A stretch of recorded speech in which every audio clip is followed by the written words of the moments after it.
Drag with Remedy.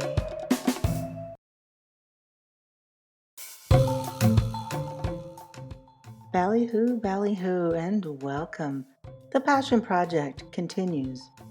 My name is Remedy, Remedy Robinson, and this is an appreciation. This is an exploration of linguistics, language, and using words in a very clever way as framed by the peerless poetry of the modern day master, Elvis Costello.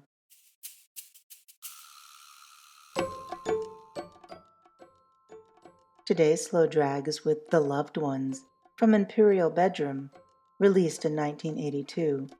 The songwriting is credited to Elvis Costello. It's a 2-minute and 47-second piece that uses a few techniques in quick succession to get its point across. And what's its point? I don't know. What's the point of most Elvis Costello pieces? There's nimble wordplay, clever idiom busting, brilliant use of low-frequency words, and, of course, lovely dark visuals that resonate long after the words are uttered. It's charming, cutting, and oh so clever. The first verse alone feels like a jumble of words just waiting to meet each other. The ending rhyme of the ick sound starts us off nicely. Don't get smart or sarcastic. He snaps back just like elastic. Spare us the theatrics and the verbal gymnastics. We break wise guys just like matchsticks. Each clever line in this first verse on its own is pure genius that teeters on cliché and or idiom, but is actually, to borrow a phrase, made out of whole cloth. Don't get smart or sarcastic seems to be paralleling the same sentiment as spare us the theatrics and the verbal gymnastics. In short, both suggest don't get cute.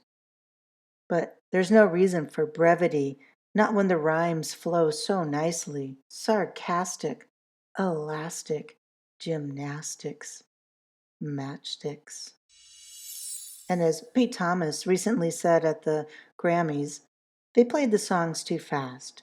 I'd argue they weren't played too fast, but that there is merit in slowing them down enough to admire the scenery.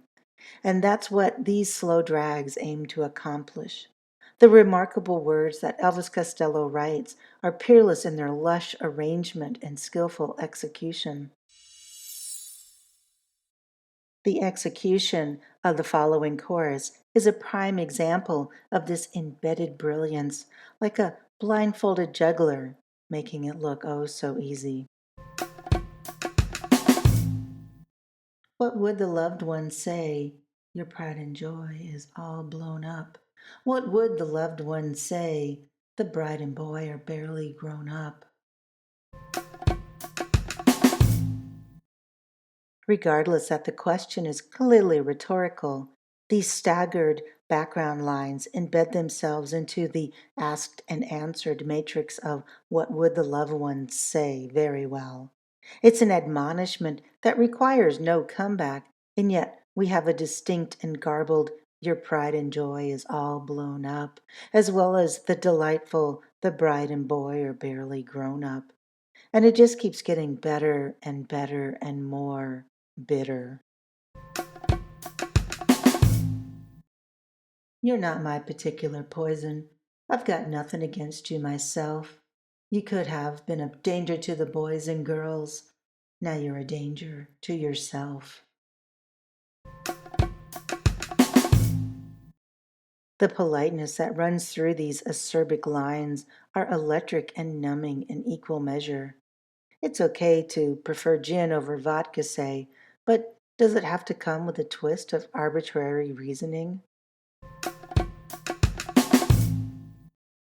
The ugly little dreams run round your bed. The ugly little scenes you get the needle and no thread. They'll stitch you up this time, they'll say you'll do, then bitch about your pretty face turning ugly on you.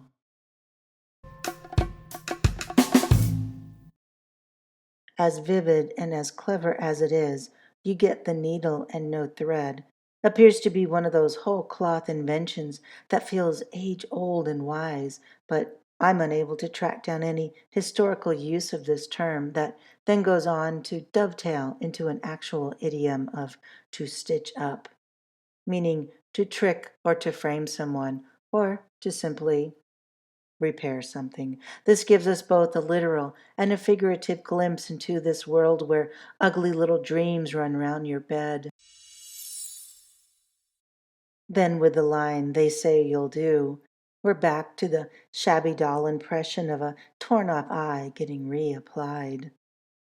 And then, of course, the last line of this verse, as with each preceding line, calls back, falls back, feels as if it collapses in on itself. This entire verse ebbs and flows into and out of the literal, all the while maintaining a civil tone but with a sharp tongue. You can go through this verse 10 times and come up with just as many interpretations. This is part of the beauty of Mr. Costello's enduring words.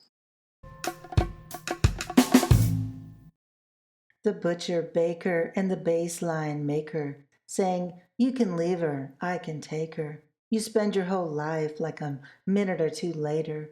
One day it's going to end sooner than greater. Drawing upon the nursery rhyme with a long and varied history, the butcher, the baker, and the candlestick maker. This first line gives a verse its jaunty start just before it takes a turn toward the sinister.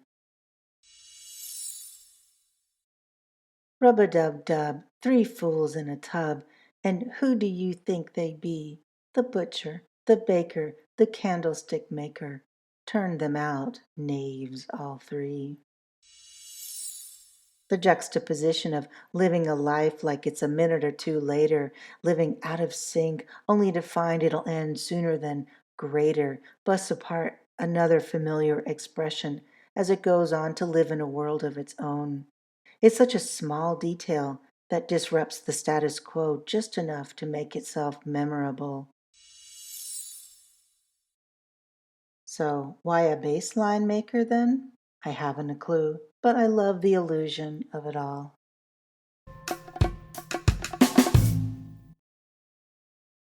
What would the loved one say? He'll be remembered young and pretty. What would the loved one say? Now he's a hit in every city. Here again, we have these clever unannounced additions to the story. He'll be remembered young and pretty. Does this have anything to do with how they'll bitch about your pretty face turning ugly on you? And where exactly do we place now he's a hit in every city? Either way, this piece ends with a final verse that seems to glimpse what the loved ones just might say out loud.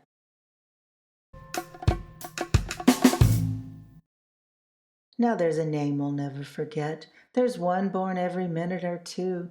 Don't pin a medal on me yet. They might be waiting for you. Taken alone and together, I simply adore each of these four lines.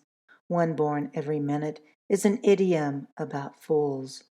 Don't pin a medal on me yet seems to caution against calling someone a hero.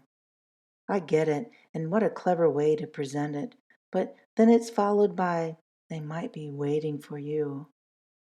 There are about a billion different iterations of this scene that is able to play out in my mind.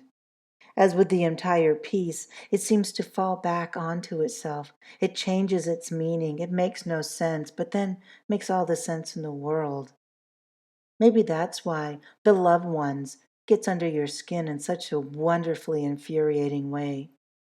It's a very good reason why, some 38 or so years later, it continues to please our ears and baffle our senses.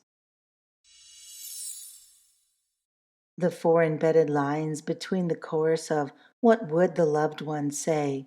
in particular seem worth giving extra thought to, as it's what they might say. Your pride and joy is all blown up. The bride and boy are barely grown up. He'll be remembered young and pretty.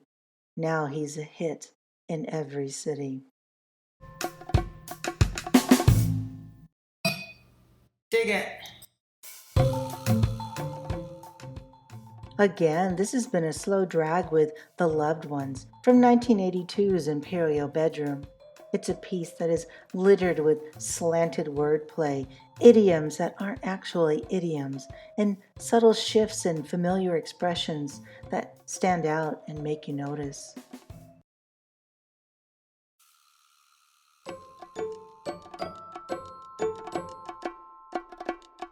Please refer to episode 14 of Slow Drag with Remedy.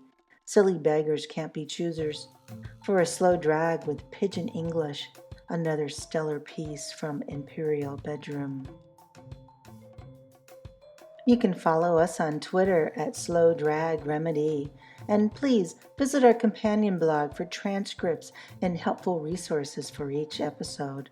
And if you'd be so kind, please tap the Rate This Podcast link in the show notes to find the places you can leave a rating and a review for this little passion project.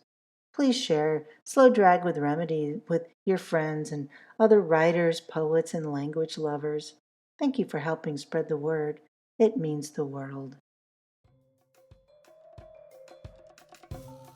So, until next time, adieu, my little ballyhoo. Slow Drag with Remedy.